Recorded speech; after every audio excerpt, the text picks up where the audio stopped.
At least 23 people were killed in demonstrations Tuesday. Down police brutality, down. Abash police brutality, abash. We just heard tear gas fired one more time. There's a lot of police on the streets of Nairobi. We're in the middle of the city here, and the police appear to be determined to make sure that there are no protesters today.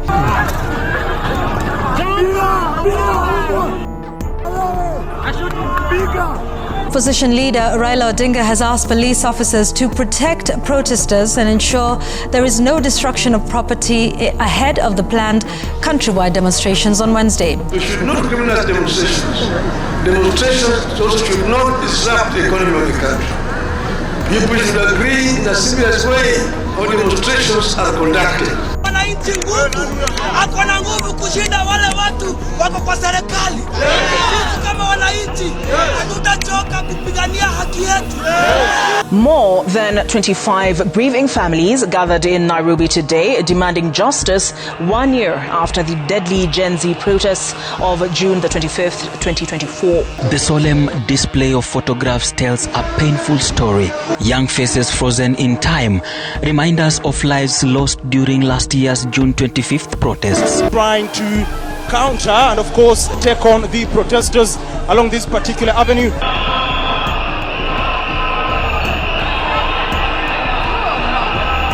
Police in Kenya's capital Nairobi have fired tear gas at protesters angered by the death of a 31-year-old blogger in police custody. President William Ruto earlier said the man died at the hands of the police, contradicting initial accounts of his death. Officials had claimed he died during self-inflicted injuries, but an autopsy revealed that he was assaulted.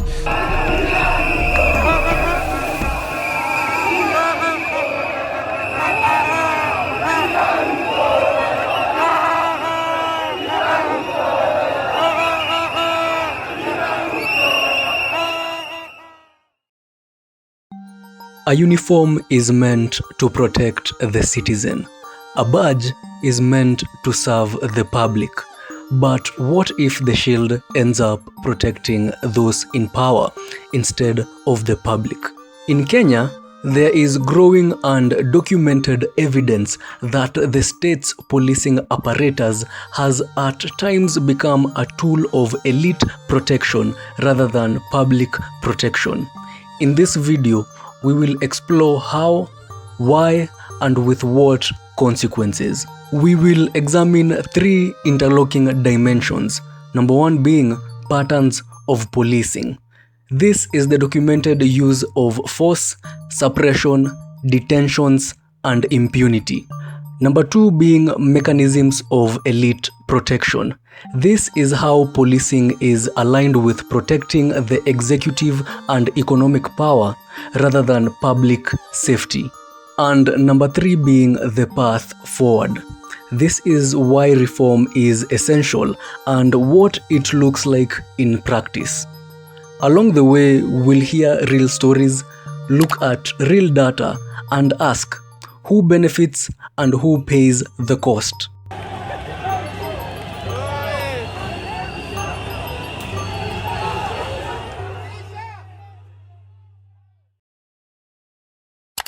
In recent years, multiple human rights organizations have documented a worrying trend in Kenya. Any protest met with force, bystanders caught in the crossfire, arresting of protesters, and detentions without timely accountability. Renowned Kenyan right activist Boniface Mwangi is accused of facilitation of terrorist acts during protests that rocked the country last Monday. This was confirmed by investigators a day after Mwangi's arrest. At least 19 people were killed during the June 25th demonstrations against President William Ruto's government. For example, during the anti-government protests of 2023, at least 31 people were killed and many more injured. Yet no officer or senior official has been prosecuted more than a year later. The result? Trust in policing erodes, civic participation shrinks, and the public begins to see the badge not as a protector but as a threat. On 25th June 2024, the protest erupted largely in response to the Finance Bill 2024 and a youth-driven mobilization. According to witness interviews, police and paramilitary forces shot directly into crowds, including people fleeing. Hospital records show dozens wounded with bullet and blunt force injuries. The day culminated in large-scale arrests, detentions, and a chilling message: dissent would be met with force. What makes this pattern especially troubling is the absence of justice.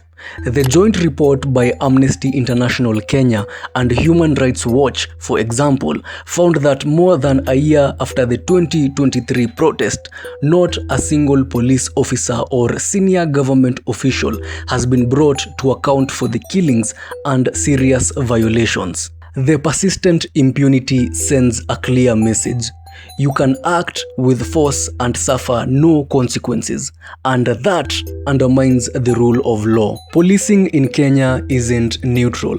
There is evidence that law enforcement resources are deployed when protesters challenge the government or economic elites, while disturbances more favorable to the ruling class receive lighter treatment. For example, reports show that during the protest in March 2023, police used water cannons, tear gas, and fired live bullets in residential areas. This shows when mass mobilization threatens political stability or elite economic interest, the reaction is heavy, immediate, and punitive. The law and oversight bodies play a key role, but often not in favor of accountability. 65 people were killed during this year's June and July protests. IPOA has also faulted the National Police Service that they treated the protests like riots and used disproportionate force in handling them. Tulienda IPOA,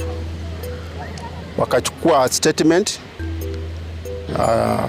Kutokea hapo, wakaniambia bado watanihitaji, bado wanatafuta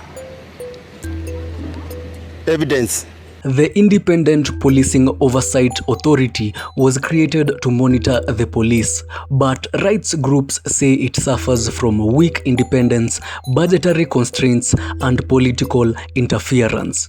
Meanwhile, public order laws, emergency powers, and broad definitions of offenses enable the state to classify dissent as illegal protest and respond with force rather than dialogue. The institutional architecture is skewed.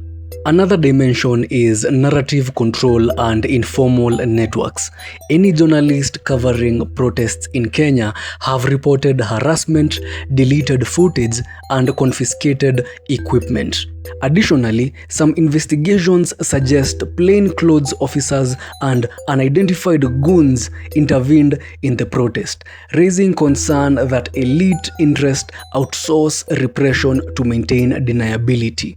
For example, Reuters reported hired men beating protesters during the 2024 protest, where we reveal confessions of young men hired by politicians to disrupt or altogether stop protests that had been slotted for Tuesday. Hapo ndio tulikuja tukapatana, unaona raunda ya Uhuru Park. Ukiingia za uingia cooperative. Hizo area hapo. Kuja na watu wangu walikuwa 83. Watu wangu pande ya kwangu kwa.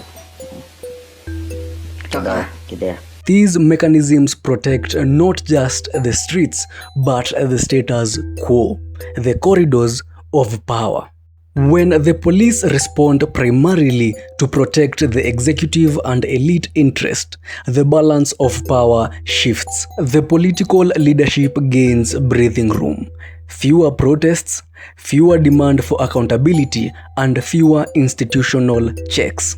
For example, in the 2024 protest wave, many analysts say the heavy policing helped the executive avoid immediate public scrutiny of economic decisions and locked in a framework of limited pushback.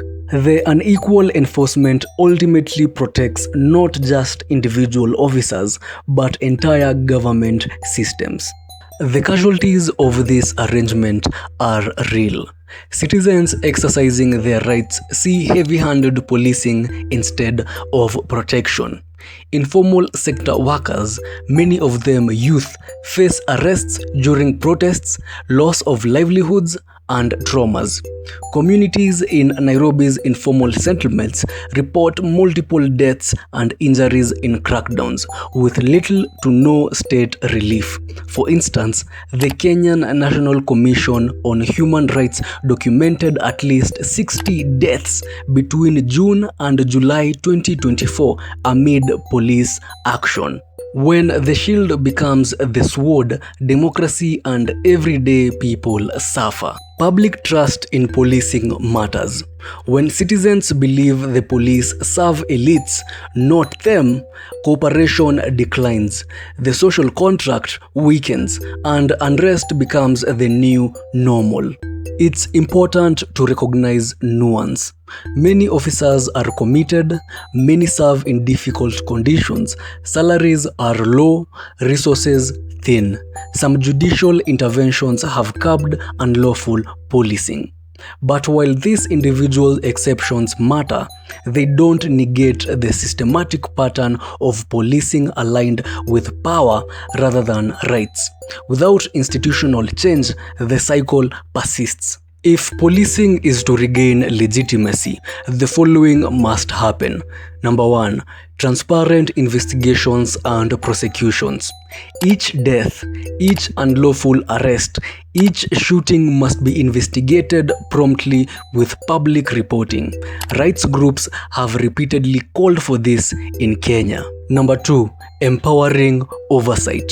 The IPOA must be independent in staffing, budget, and mandate. The police service must be subject to external checks. Number 3, training and operational change. We need a shift from militarized crowd control to community-oriented policing. Number 4, protection of civic space. Any journalist, any activist, and any protester must be able to operate without fear of reprisal or disappearance. The recent abductions of human rights activists in Kenya underscore how fragile this space is. And lastly, number 5, political will and culture change. Ultimately, reform requires leaders to accept that policing serves citizens, not the powerful. Without that, laws and oversight fade into formality. In Kenya today, the badge too often seems to serve power rather than people. The shield meant for citizens has been turned into a sword against them. But it doesn't have to stay this way. Reform is possible.